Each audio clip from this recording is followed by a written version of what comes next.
So it's Hawthorn and Fremantle in the 2013 Grand Final. Hello everyone, Matt Thompson alongside Michael Voss for the final say.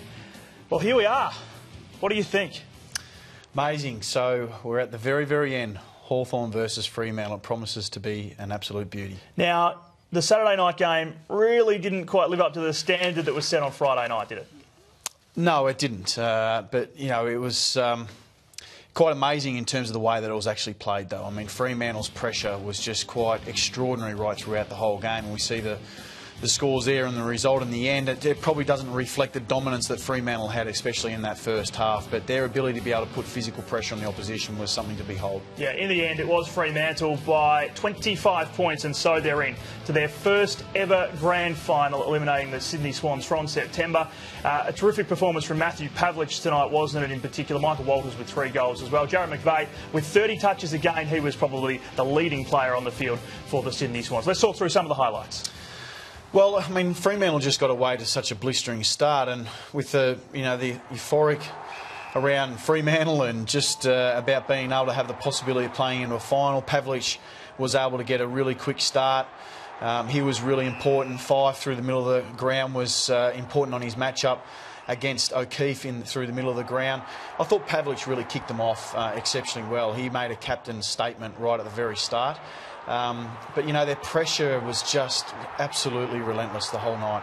Is this some of the most intense, most extreme pressure that you've seen, certainly this September, but maybe even this season from Fremantle? They stepped it up another gear tonight, do you think? Oh, they stepped it up another gear. They were quite extraordinary. It was breathtaking, really. Chris Mayne there's taken, I think he's had 10, 11 tackles across the night, and we heard him speak about what he values in his game. But there's so many other players that value this as part of their game, and quite literally every time a Swans player would get the ball, another tackle would happen. We just saw where Mayne started and where he finished, and this was the constant theme right throughout the whole first quarter. I thought Sydney, or first half, and I thought Sydney absorbed it quite well in the first quarter. But just look at these efforts from Ballantyne. One effort, second effort, and then he goes back at this ball here and gets a free kick, and it was really typical of the group the whole night. So everyone participated in it. It wasn't just one player. We've seen it throughout the season so far, and particularly throughout the final so far, that teams and coaches have been able to, send a message at half-time and maybe change the face of the game early in the third quarter. They call it the premiership quarter for a reason. Wasn't really the case tonight, was it? The Swans kind of tried, but failed. Well, one of the genuine strengths, of course, with Fremantle too is that their ability to be able to restrict the scoreboard. So even when a side does get a run, if you want to call it that, they don't get the scoreboard ticking over, and they still create opportunities going the other way. And Walters was obviously significant. This is a bit of a fumble from Mayne, but through the third quarter, even though that they were being outplayed, there was still only really a goal difference. And then late in the quarter, as you can see here, this is when they started to hit the scoreboard, and they were able to kick a few goals, and that probably put the result beyond doubt. Yeah, and that was the case, wasn't it? Come the final quarter, they really were able to just kill the Swans off. The game lost its momentum kind of as it went down the stretch. It did, but Fremantle didn't, and that's the most important thing. So, you know, you can always sort of sometimes come into a preliminary final knowing there's a grand final next week, see some of the scenes from the crowd there. But you can take the foot off a little bit, but Fremantle decided to put it down a little bit further. And, it's a credit to the Swans. They were able to drag the scoreboard back and make it look respectable. But, really it didn't tell the true story because Fremantle completely dominated. We talked a bit about Matthew Pavlich, but Aaron Sandilands also had a terrific night, didn't he? He was enormous. I think if there's 3 guys that have just finished them off, it's been the jigsaw puzzle. It's been Sandilands, it's been McFarlane, and it's also been Pavlich. And his work 2 weeks ago against Geelong down at Simmons Stadium, and then again his work tonight, his just ability to get direct hits to his midfield and the proactiveness they can have around the ground and the domination they just had through their midfield. Hawthorn have to do a lot of work around this guy this week if they're to win. So if they don't get that right, they'll be playing second fiddle at ground level for most of the night. Now, injuries are always a story in grand final week from a reporting sense, that's for sure. And there are a couple that we're monitoring from a Docker's perspective in Michael Johnson and also Luke McFarlane. Well, this was interesting, just as a bit of a side show to what was going on. We know that Johnson was coming in with a bit of an injury, hadn't completed a lot of training, and there was times there where he looked like he was going to be subbed out. And McFarlane, I think they're just paying a little bit of a price of just not playing a lot of football, and you know the fitness that they have to be able to have. You've seen these contraptions that are coming out left, right, and centre now to get players through to play in a grand final. But I think it's a bit of a byproduct of the fact that they're just not really match fit at the moment. And the other thing about the Dockers too is they're very used to travelling. They have a routine when they come to Melbourne, so I'm sure they will follow that plan to the letter. It'll obviously have the grand final parade to interrupt it on Friday, but they will be well prepared and well attuned to the task that they have in front of them in terms of travelling to Melbourne. What about the Sydney Swans? Obviously, no premiership from this year. They have defended it pretty admirably over the course of the season, haven't they? But where to for them as a football club now? Do you see them staying where they are, or do you see them slipping back down the ladder? I think they'll stay roughly where they are. When you look at their personnel, we're talking about Goods, Reid, Tippett didn't play, and then you're missing some of your run that they've had for most of the year. Mattner retired, they'll replace him. I'm sure they'll look for some run there. Of course, Jetta had a very limited season. Shaw has been missing for most of the season. And you've still got the likes of Gary Rowan that can come in and play a pretty significant role next year. So I would have thought next year is still a top four. All right, we mentioned off the top last night at the MCG, it was a terrific match, one of the most incredible games of football I think I've been to personally, covering this game over the past decade. And I'm going to ask you what you thought of it, Vossy. It was Hawthorn 102 to 97 in the end, 14-18 to 15-7. That tells a bit of a story as well there. Hawthorn by 5 points, just simply an amazing game of football. It was. There was just so much theatre around it. And I felt that it was a 2-week build-up. Even though Geelong were to play Port, you just felt that everyone was still going to be talking about Hawthorn and Geelong in the following weeks. And, you know, it was a quite extraordinary game. It's just the way that the game was played, and it was just up and back and momentum swings. And, you know, Hawthorn took the early lead, and then Geelong would fight their way back. But, it was quite unbelievable. Small forwards, I thought, for both sides were quite... were very, very important across the game. With Gunston who kicked his goals, Hill finished with a couple, but also down the other end you're talking about Motlop and also Johnson. So the smalls rather than the talls actually had an impact in this game. And that's really interesting, isn't it, from a Hawthorn perspective, because there's so much talk, isn't there, about Franklin and Roughhead, and their impact was lessened last night, wasn't it? Yeah, and if you look at who they went to inside 50, Bruce was the most, I think, for the actual team with 7. So they're getting a big spread. And for Alistair Clarkson, they've talked about versatility all year. They've added this into their game plan. They're not trying to rely on 1 or 2 people to get them over the line, and so far it's working. Talk to us a bit about Alistair Clarkson and what he had to do as a coach in that final quarter, in your view. Well, it was pretty important to win the football around the clearances, and that was the most important thing. Luke Hodge went into the middle. But importantly, we sort of started to see the midfield brigade getting their hands on it quite a fair bit. Luke Hodge was going back into it with the flight of the ball there. He started in the midfield, but there was Burgoyne, Lewis, Mitchell, Hodge and Sewell. So he went to his absolute proven performers to getting the result and win enough footy around the ball.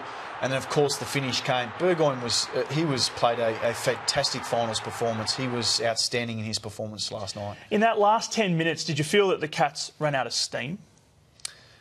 It was just one of those games. I don't necessarily think it was because Hawthorn were the fitter team. Yeah. It was just that momentum was swinging either way, and there was just moments where Geelong had it for 10 minutes. And early in the fourth quarter, I honestly looked like Hawthorn was struggling. Like, where were they going to find their run? And Geelong just looked like they were a little bit more composed. But when it came down to the real pointy end, it was actually the Cats that panicked quite a lot. And some of these kicks through the centre, they had a lot of control. This was a big play, this play here. Hale had to win this contest. You can see he was outnumbered 3-1. But the constant bombing... I mean, Chris Scott spoke about this, that they do a little bit of that. But they almost played like there was 30 seconds on the clock as opposed to 2.5 minutes. So more composure was required at that time. And there's no doubt that hurt them in the end. They missed Enright too, didn't they?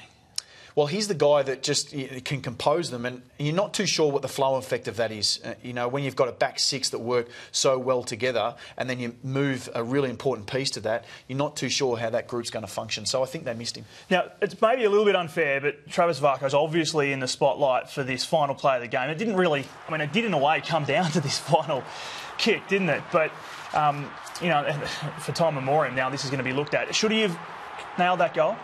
Oh, of course he should have, but it happens. He's missed the goal, and he'll be a very upset man, the fact that that's happened. But to isolate it into one particular, contest, there was so many of them. I mean, you could go back to Hawthorn and how many misses they had at the other end. I mean, they had several misses, very easy ones that they could have kicked. So, it evens up in the end, but we tend to really concentrate on the ones that really matter right at the end. Yeah, we do. Let's talk about a couple of really solid performances, one from each team. Let's start with the losers and with the Cats. Steve Johnson, he had a really good night at the office, didn't he? 32 possessions, 4 goals, got Geelong going early. He was red hot, and the great thing about Geelong is that even though their talls weren't marking the ball, I just felt like their senior players were just exceptional. Selwood, Bartel and Johnson, his first half was as good as you'll see in any finals campaign, and he just knows how to lift and be able to get his side up. You can just see how pumped he is.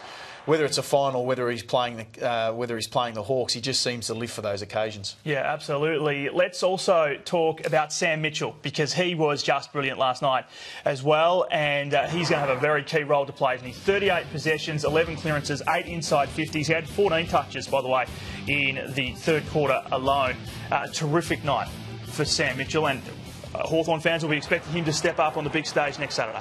And his most damaging plays, perhaps, was his 9 centre square clearances. It was exceptional. I mean, that was really smart there. He had someone out to his left who was spare.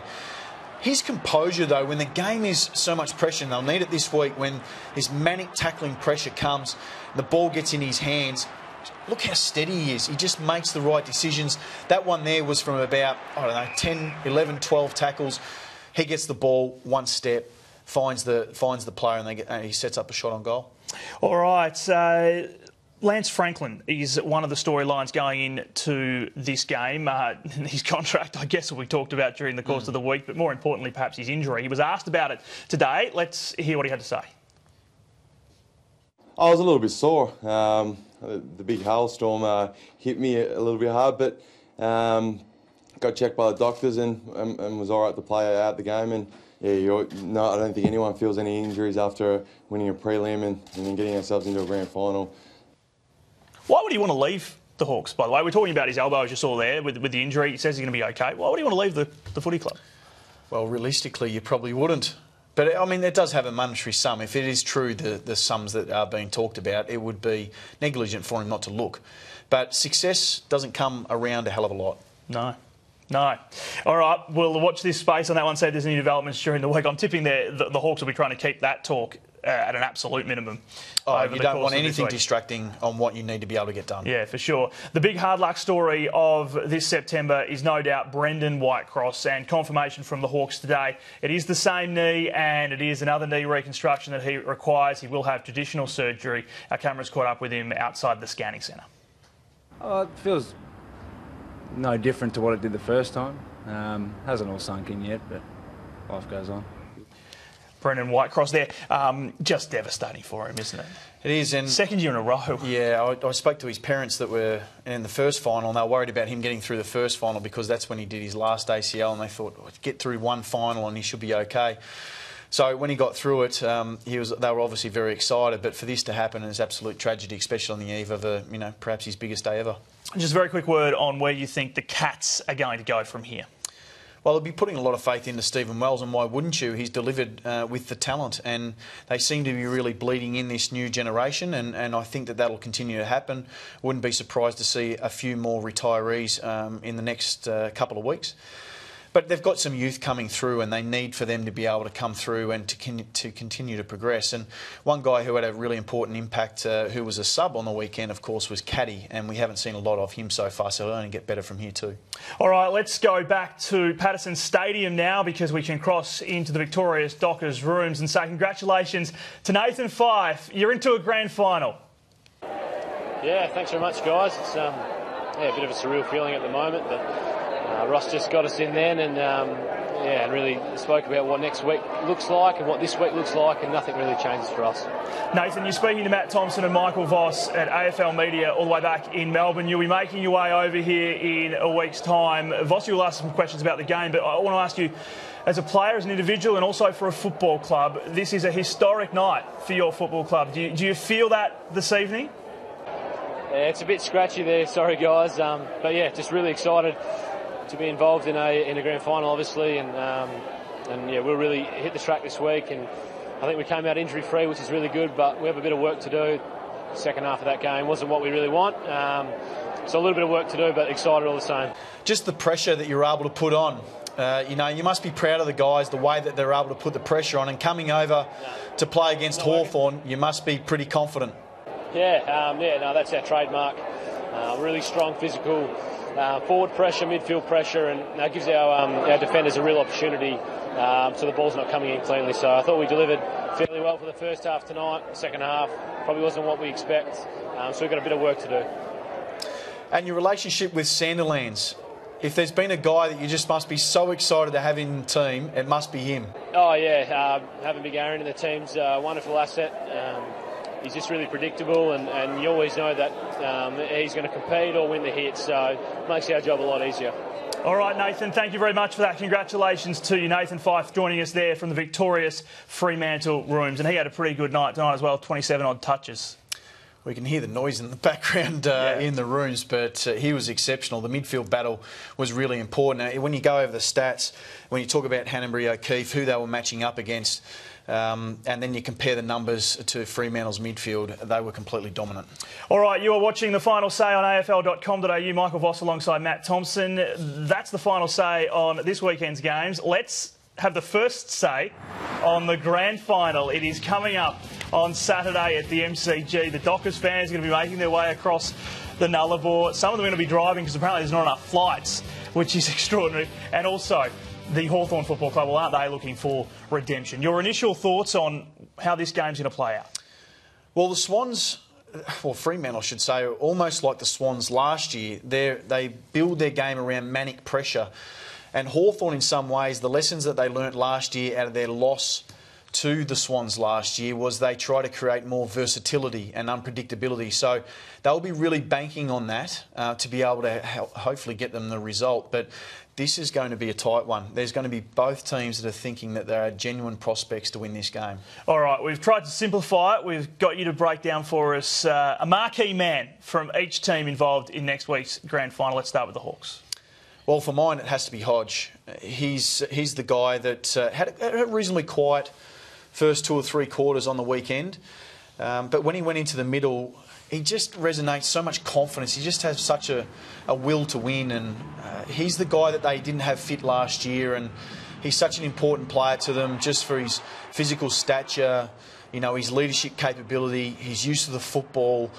He really does, control their ball speed. I just think he's such an important player to the Hawks, and they didn't have him in last year's grand final, and they really need him up and firing for this one. All right, and what about for the Dockers? Well, I think the guy that we've chosen to go with is Matthew Pavlich, and we mentioned a couple of guys already about McFarlane and Sandlands as being missing pieces throughout the year, but so is this guy. And it's amazing, you can go for 250 games, I think he's played or thereabouts, and he hasn't been able to play in a grand final, so he will value this, and all his week will be really focused, but this will be the really crowning piece for him in his career. And he's had such a stellar career, and if there's any guy that'll really step up to the moment, it's going to be Matthew Pavlich. So containing him, Brian Lake having that matchup, if he's the guy, will be a very important matchup in the context of the game. All right, so now to put you really under the pump, who are you tipping? I'm still going with the Hawks. Certainly Fremantle are capable, but if there's any team that can do it, certainly Fremantle can. But this will be a close one, but I'm still going to roll with the Hawks. All right, we're almost out of time. One more quick one for you. Dustin Martin, been one of the stories of the week in terms of off the field. Are you surprised at everything that's happened in terms of his contract negotiations? Are you surprised that he'd go to GWS, tour the facilities, and then they'd rule him out the next day? And do you think he could fit in at your former club, the Lions, or do you think that real cultural fit question is one that has to be asked? Well, I think one of the reasons for GWS coming to decision is they're fairly confident that he'll be at Richmond next year. So I would be really surprised. They seem to have put up a really strong welfare program around him. And I think this is his suit for the Brownlow, isn't it? Yeah, he's getting all suited up in Richmond colours. So that's inside his jacket. That was from Instagram or Twitter today. So he's Richmond, isn't he? You get that feeling. So why is his manager doing this with him? Well, is it coming from his manager? Is it coming from his old man? They're all playing the games, but they seem to have a really strong welfare program around him. He seems to love where he actually is. Stay where you are. Yeah, and if he was to go to a club like Brisbane or any other club for that matter, but Brisbane because you just come from there, you know, would a club be ready for someone like Dusty who's had his off-field issues to just slip straight in there? Could any club in the competition cope with him, or do you have to have the ability and the mechanisms in place to do that? I don't think it's any club that can, but certainly they know Dusty and they know what he's like, so they've got an invested interest in him. Certainly if he was to go to any other club, and I know from my time in Brisbane, it's hard for me to comment obviously because of the position where I've come from, but certainly the board would be very interested in that decision and they would want to be involved in that to make sure that you know, everything was made sure and ticked off accordingly. All right. Vossy, thank you so much. Appreciate it. No worries. Michael Voss with us here on The Final Say. Just before we go, we're going to tell you we've got a huge week ahead for you here on afl.com.au. Access All Areas is on the air with Luke Darcy and Damien Barrett on Monday. Mark Fraser will have the match review panel findings for us as well. That could be a little bit interesting. Looking forward to that. And, of course, Footy Feed through the week will keep you up to date with all the news from training with both of the grand final teams. Hawthorn and Fremantle it is coming up on Saturday. Thanks for coming.